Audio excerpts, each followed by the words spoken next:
ही कारण है, उनका आधारभूत तथा योग्य वस्तु है, दूसरा कोई नहीं।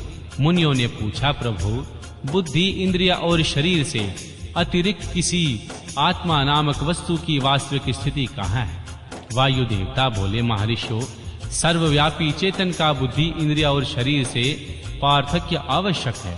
आत्मा नामक कोई पदार्थ निश्चय ही विद्यमान है, परंतु उसकी सत्ता में किसी हेतु की उपलब्धि बहुत ही कठिन है। सत्य पुरुष बुद्धि, इंद्रिय और शरीर को आत्मा नहीं मानते, क्योंकि स्मृति बुद्धि का ज्ञान है, अनियति है तथा उससे संपूर्ण शरीर का एक साथ अनुभव नहीं होता।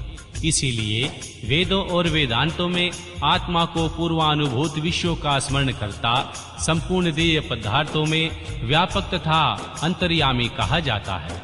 यह न स्त्री है, न पुरुष है और न नपुंसक ही है, न ऊपर है, न अगल बगल में है, न नीचे है और न किसी स्थान विशेष में।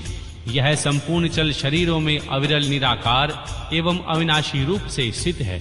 ज्ञानी पुरुष निरंतर विचार करने से उस आत्म तत्व का साक्षात्कार कर पाते हैं। पुरुष को जो वह शरीर कहा गया है, इससे बढ़कर अशुद्ध, पराधीन, दुखमय और स्थिर दूसरी कोई वस्तु नहीं है। शरीर ही सब विपत्तियों का मूल कारण है। उससे युक्त हुआ पुरुष अपने कर्म के अनुसार सुखी और दुखी और मूढ़ होता है। जैसे पानी से खींचा हुआ खेत अंकुर उत्पन्न करता है, उसी प्रकार अज्ञान से अवलुप्त हुआ कर्म नूतन शरीर को जन्म देता है।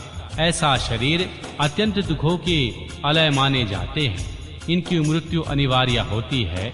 भूतकाल में कितने ही शरीर नष्ट हो गए और भविष्य काल में सहस्त्रों शरीर वाले हैं। वे सब आकर जब जीर्ण शीर्ण हो जाते हैं, तब पुरुष उन्हें छोड़ देता है। कोई भी जीवात्मा किसी भी शरीर के अनंत काल तक रहने का अवसर नहीं पाता।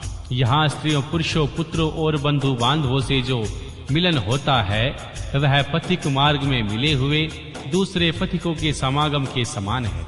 जैसे महासागर में एक काष्ठ कहीं से और दूसरा काष्ठ कहीं से बहता आता है, वे दोनों काष्ठ कहीं थोड़ी देर के लिए मिल जाते हैं और मिलकर फिर बिछुड़ जाते हैं। उसी प्रकार मणियों का यह समागम भी संयोग वियोग से युक्त है। श्री ब्रह्मा जी से लेकर स्थावर प्राणियों तक सभी जीव पशु कहे गए हैं। उन सभी पशुओं के लिए ही यह दृष्टादांत या दर्शन शास्त्र कहा गया है। यह जीव पाशों से बंधता और सुख दुख भोगता है, इसीलिए पशु कहलाता है। यह ईश्वर की लीला का साधन भूत है, ऐसा ज्ञानी महात्मा कहते हैं। ओम नमः शिवाय।